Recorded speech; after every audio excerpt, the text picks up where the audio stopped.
Fucking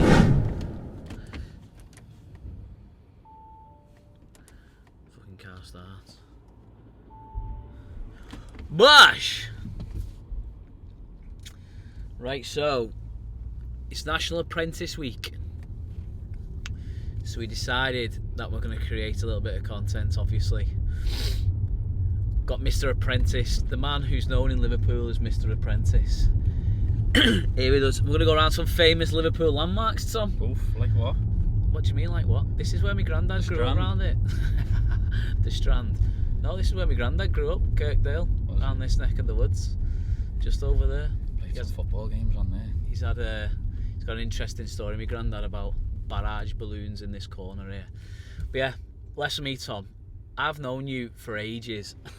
I've just been cleaning out the car for this and just found your wedding invite. Too long. But I genuinely have no idea how you got into Apprentice. Like, how did you get into it? Like, what's the crack? To be honest, I've always done like your typical education route of school, college, university. Because back when I was younger, I'm old now, but apprenticeships to me were... You're not that old. No, with like the trade, typical stuff, apprenticeships.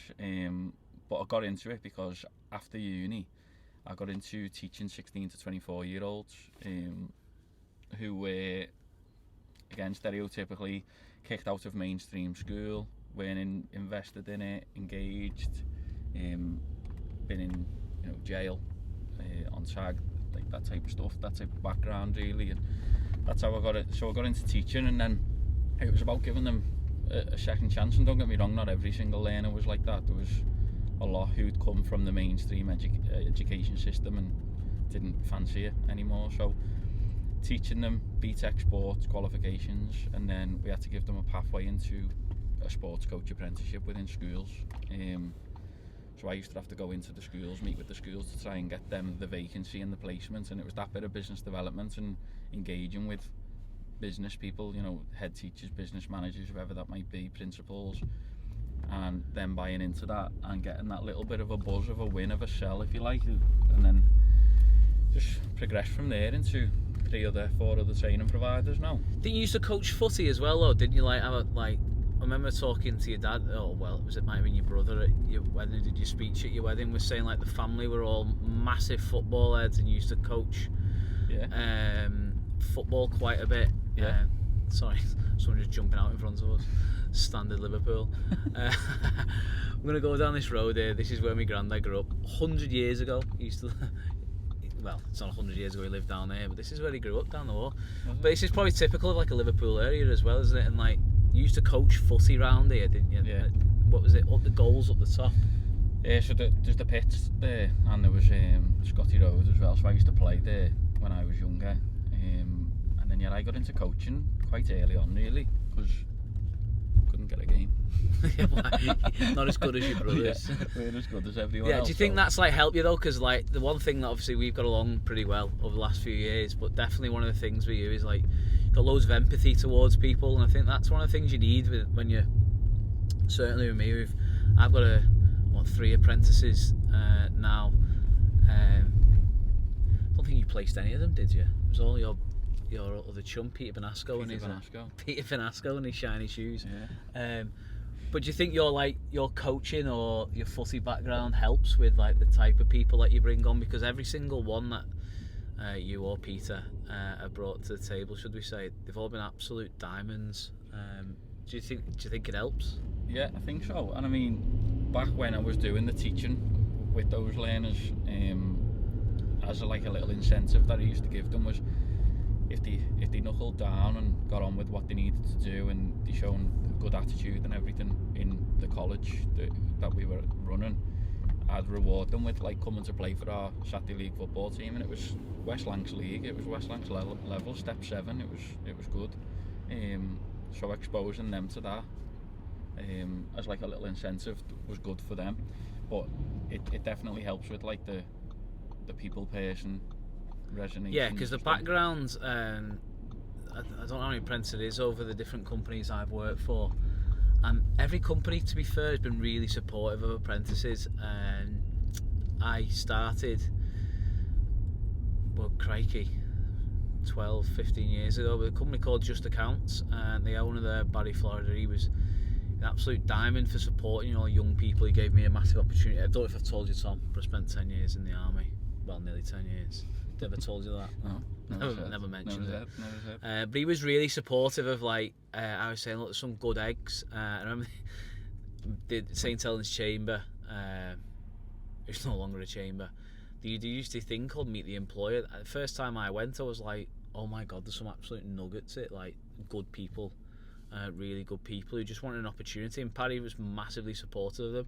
And then further on from that tech mart, like, what some of the people have gone on who we brought in as apprentices, tech mart were seen at the time as one of the leading SEO agencies, with some unbelievable talent in there. And then we had people coming in who now gone on to, pretty big things. A few really good eggs in there. But it is National Apprentice Week, but it's also the derby tomorrow, Tom. Everton versus Liverpool, the last one at Goodison Park. You're a red, I'm a blue. So we've got a little guest with us. He's an ex-Everton legend. He's also was an apprentice as well. Oh, there he is. Look, do you recognise him? He's dressed the same as me by the looks of it. Yeah, big JJ. So yeah, we're going to get JJ in. We're going to ask JJ a few little questions. See his little journey. Everton legend.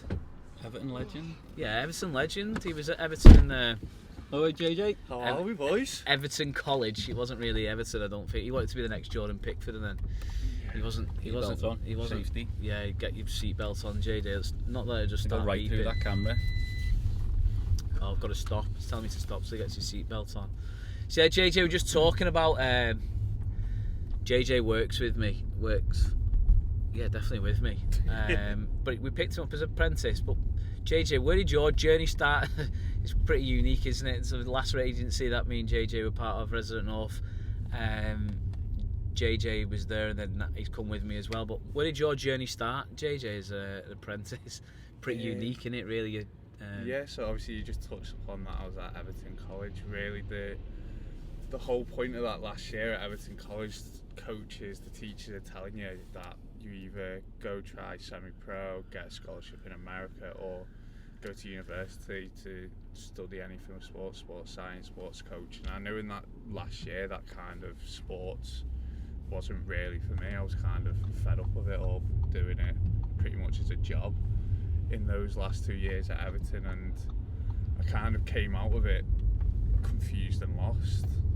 Not really know. Bit dramatic, innit? Confused and lost. You weren't working at McDonald's, probably one of the biggest brands on the planet. Yes, I was working at McDonald's. I worked there. I was working at McDonald's part time, but then it was kind of just like there was the pressure of just getting an actual real job, and I didn't want to go to university. And I think that's the massive stigma surrounding my age group, is that there's still that massive focus that if you want to go far in life, you have to go to university, and it is it's needed for certain jobs. But yeah, and then I've reached out to a friend of mine who we used to work with, and he told me Pedro, yeah, and he told me all about this digital marketing gig, and just out of the blue I just asked, like, is there any chance your boss has got any other jobs going? And then a week later I had my interview with AJ, and I started it 2 days later, and then yeah, it's mad that, JJ, because when you touch on it, then the stigma. Certainly when I was at school, old enough to be your dad, but certainly when I was at school 20 years ago, you either joined the army like I did, you went to college and university like my wife Laura did, or you went to be an apprentice. But at the time, an apprentice, I don't actually know if it was any different, but if you went on an apprenticeship, they were like brickies, hairdressers, sparkies. They weren't really, but I was looking, and there's 700 different apprenticeships, over 700 different apprenticeships in this country now. You could be an apprentice pilot, which I find absolutely mad now, but there is still a stigma associated to it. I think everyone thinks that every apprentice is going to come with a lot of baggage, they're an absolute nightmare, and but certainly my kind of journey's been completely different to that. But where have you seen it, Tom? What makes a good apprentice? We touched on the stigma bit, but what do you think makes a good apprentice? Because some you know, in my experience, some of the ones we've recruited, we've had to let go because they weren't focused on wanting to do the job. What do you think makes a good apprentice? And you Don't you just do say get JJ. No, Ellis. you do get that. You know, there's companies out there who've had their fingers burnt with apprenticeships in the past, but they've like I don't even know what the word would be to describe it, but they've changed so much, evolved. That's a good word. They've evolved so much over the years, like you say, just from becoming brickies, hairdressers, you know, typical trades or anything. To, Massive irony in that though, isn't it? Because like, you know, brickies now, like you see them on Instagram, they're an absolute fortune. You know, like hairdressers. You know, Yeah. I don't even understand why people look down at those sort of roles and whatever it may be, because everyone needs a brickie. yeah, everyone needs a brickie. Unless you live in America and you build houses out of wood, like, but everyone needs a brickie, and that's what I just found it dead confusing. You know, when I was dead hell-bent on joining the army, like, never used to go down well at home, but I was like 16, I'm joining the army, and I wasn't focused on anything else. But a lot of people fall into apprenticeships.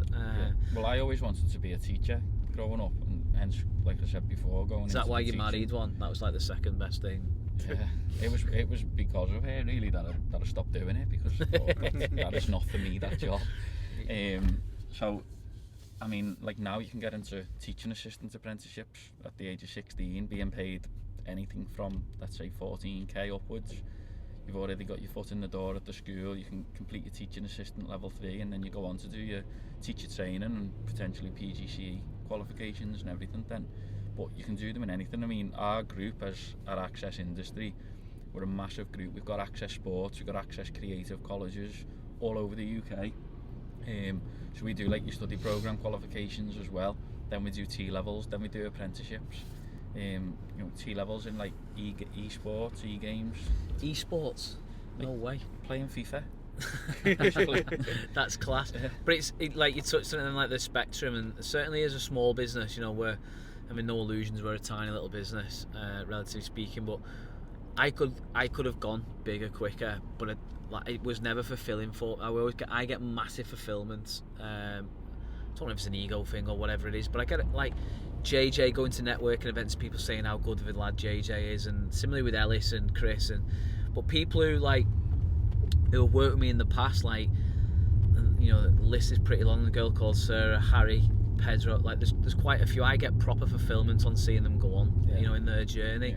But one of the things that was confusing for me when I started my own business was funding. And I don't know if it's different in other areas, but I can only speak for like Liverpool City region. But Airbus are my sponsor. Sponsor this video if they want some free flights or even just a plane. But Airbus are my sponsor, and I don't really understand it, Tom, because I send it to Emma, who looks after my HR, and she tidies everything up. But what is it? A levy? Is it apprenticeship levy? How does it work? And like, how is that connection between Airbus and obviously JJ's training? Yeah, so that was all done through a levy transfer. Yeah, so Airbus are your levy donor. So what happens essentially is apprenticeships are fully funded by the government if they're aged 16 to 21. Full funding. If they're 16 to 18, the business is entitled to £1,000 as an incentive kickback as well. Anyone who's 22 or over, there's a 5% co-investment payment. So 5% of that overall qualification cost, and we don't hide the cost because we're selling a service, not a product. You know, so the marketing qualifications or content qualifications, you typically take on a 10, 11 grand. So you're talking 5% of that as a typical payment. But I mean, for your three who were doing 12 grand qualification standards, that's what, £36,000 that was going to have to be funded from somewhere. But obviously you only pay 5% of each of them, so £1,800, right? I mean, that's a lot of money for a small business. It is a lot of money, and like me personally, I could get on my soapbox, and I do that enough, but one of the things that irritates me is there is no incentive. So like I like taking the risk, you know, with them, and you know, to be fair, no apprentices. There was one lad who let the sign many moons ago. He just wasn't fit for the role. He just wanted to come in and play games in the office, literally playing computer games. But apart from that, no apprentices ever let the side down, if you like. They've always been pretty mature and they've always been desperate for the opportunity. You take Ellis, who university wasn't right for him. He was doing a civil engineering degree. You know, he's one of the smartest people at maths. Like, he's off the charts with his data and all the rest of it. But the bit for me is there's lack of incentives, you know, from the government. Like, I'm not going to get Labour, Conservative, or whatever. I'm not bothered. Like, there's no incentive to say, right, you take that risk with an apprentice and we'll back you. You know, I'm not asking them to donate loads of money, but like, even tax breaks and, like, you know, JJ's salary, or like, he was still paying the same taxes towards his salary as you would with any normal employee. So then I think that's probably the trade-off, because then people look at it and go, well, hang on, I'm going to lose him out the office for how many days a month is it, JJ, that you do at the moment? 1 or 2 days a month? 2 days a month. So you're going to lose them for 2 days. But if you're a brickie, if you're doing a bricklayer apprentice, that, you know, that's 2 days off site. A bit different for us when we're a digital agency. But, you know, what are you like? What do you hear from people, businesses? How else? I think with the incentives, that is a big thing. Obviously, during COVID, there was a lot of incentives out where you can get £3,000-4,000 depending on age categories. But going back to the levy donor thing with Airbus, like that £1,800 that you were going to have to fork out, we work with the Liverpool Combined Authority. So what is it the same for all though? Yeah, anyone can we're access in Liverpool this. now, Anyone in Liverpool can access. But what about in like Manchester? So there's lots Not about of levy. that we care about Manchester. Yeah. They don't let me in. That's a joke. The accent. Yeah. No, there's the same. There's loads of levy donors. You know, the likes of Airbus, Co-op, TUI, Amazon, QVC, Liverpool Everton Football Club. All these types. The BBC do a massive one now. They're pushing it a lot. Who are better at doing it though, Liverpool or Everton? I know the answer to that, Tom. So just be honest. No, they're not, are they? Liverpool are best at everything. But with that levy donor, they're able to then share their funds out of their apprenticeship levy pot to the smaller businesses and help the smaller do they businesses. have to do it, or is it part of their like they don't CSR? Have to do it, but it's part of it's a tax that if it doesn't get used, it's going back essentially to the treasurer. And I think I was in a meeting yesterday, and there was something like £3.3 billion worth of levy spends got unspent last year and got handed back to the treasurer. So that's unspent. So that's companies who are not applied for these levies. Companies not applying for the levies, or the companies paying into the levy pot, not using them. And then again, smaller businesses like yourselves don't really know about these levy opportunities until people like me come along and well, that's what I was about to them. say. So unless they follow you on, you're not on any other social media apart from LinkedIn. No. Weirdly. Follow me on LinkedIn. Don't. You just post out drivel. But apart from if you didn't follow you or you didn't go to Grow or any other networking event that we're at, like I'd never heard of it before I met Peter Benasco. I'd never even heard of a levy transfer or what that was about. Yeah. And that's the issue. But that's what I'm trying to do. I'm not your typical salesperson, and I don't try and sell an awful lot. I'm trying to educate. You're a good people. salesperson. Someone rang me the other day who I referred you to. He said, "You know that Tom?" I was like, "Yeah."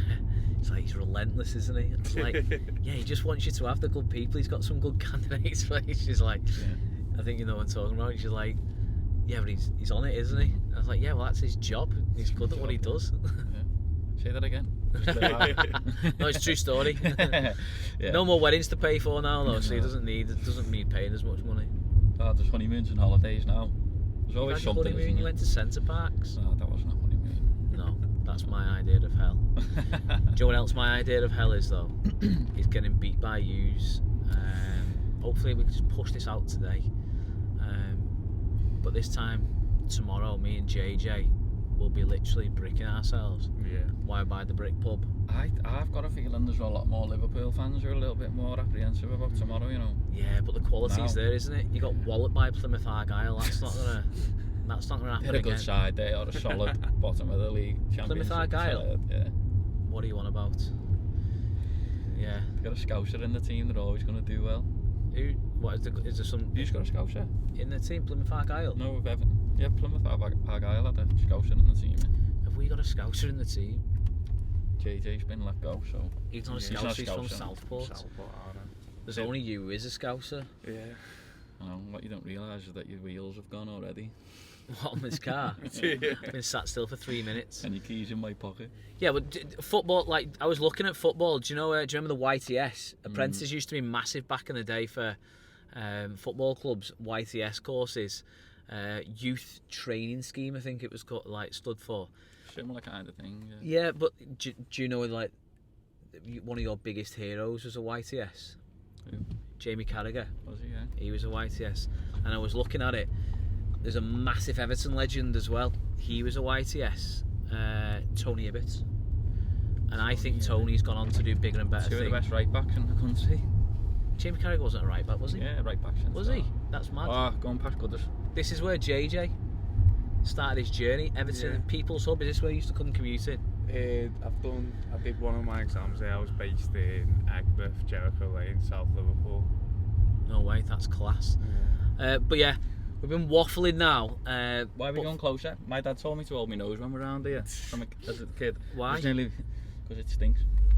Because it stinks around here? Everton stink. Are you joking? Don't be silly. That's what my little boy to do this every time we walk past. Yeah, Everton have built 3 grounds in the country, in Liverpool. All 3 grounds. We've got this fortress. We've also got Anfield that we built as well, and now Bramley Moore. Who's your favourite ever Everton player? Ever? Don't say Duncan Ferguson. No, well, I didn't mind Duncan Ferguson, but what did he ever do other than put Stefan Freund in a choke? What did he do? He did loads of stuff. He used to live near me nana. You know, this bit of a dark horse. It's got to be Liam Osman, hasn't it? For me, proper player from my neck of the woods. What about you? You must have a favourite Everton player. Favourite Everton player? Yeah. Yeah, Nick Barmby when he left and came to us and scored in the derby. Nick Barmby. How about Xavier? What about you, JJ? Favourite Everton player? I'd say Bainesy. Baines, he was boss as well. Yeah, Bainesy. I don't think we've got a favourite Liverpool player. JJ's not going to get you back in the youth team now. You don't have to ask. Andy Carroll, he was boss him. I loved him. Andy Carroll, Yeah. favourite Liverpool player. Yeah. So we're going to finish, Tom, outside where I'm going to pop in tomorrow. Here's my turnstile here, 45, 44 in the paddock. That's where we go in. This stadium's been here for about a bazillion years, and I can't wait to move on. But I'm really buzzing me for the next journey that for apprentices. I wish more people would embrace what apprentices are about. I always see it, and I always talk about our competitive advantage. I genuinely think, like, apprentices are, you know, I've got some ambitions to be, relative to size, one of the biggest apprentice employers, certainly in Liverpool, if not wider afield. Because I just think it's massively rewarding, and then you mould them into like what you actually want them to be. You know, JJ came in to do SEO, and quickly I was like, this guy is not an SEO person. When I was in the office, there was just me, him and Pedro in the office, and he was doing TikToks downstairs. I'm like, what is he doing? I was like, get up here, lad. So he moved into a more sales role, and he's doing really, really well. But I personally, my final thought is, I wish more people would embrace apprentices. They are graft. Sometimes it feels like you're at college with them. Sometimes it feels like it'd be easy just to get rid of them the right way. But if you persist and you keep going with it, it's massively rewarding. Yeah. It's rewarding for the business. It's rewarding for the people. And apprenticeships aren't just for new people coming in either. Yeah. You train your staff like. No, you can have it to like Chris, but you can have them. There is no upper age limit now for apprentices. So my granddad, who's mid-90s, he's been coming to here for forever. He remembers. That's unfortunate. Why? Anyway, listen to my granddad. But yeah, like, he could, in theory, do an apprenticeship if he could find his functional skills. Yeah, he needs to do his maths and English again. Yeah, but yeah, that's our little video for today. 24 minutes. We'll have to chop that down, won't we? But yeah, if you need an apprentice or you want to know more about apprentices, do not come to me. Tom is your man. Tom is Mr. Apprentice. You should go on The Apprentice. That'd be funny, innit? Get fired. Yeah, you're fired. You're fired. No, you'd have to think of a good idea of something to do. Apprenticeships. Sell a half good idea of something sell to do. half and half scarves. That'd be a good one. Oh no. Banned in Liverpool. All the Norwegians would love that. Yeah, only Liverpool fans have them. But yeah, thank you very much for watching all of this. And yeah, I don't even know how you end it. They always punch like the screen and stuff, don't they? Like them vloggers. Oh, one more thing. If this works, Tom, and people start watching, we're going to need a name for this. We do it regularly. I was thinking Dash Talk. Or I was thinking we could be like the new diary of the CEO, and we could call it Dash Board. But board could be like boardroom, but people are bored now, so it could be. How would you spell board? Yeah. The other way of board. Don't ask me how to spell something that Grammarly isn't spoken. So yeah, we'll need a name. So yeah, if you think any fun names, let us know. But yeah, thank you very much for watching.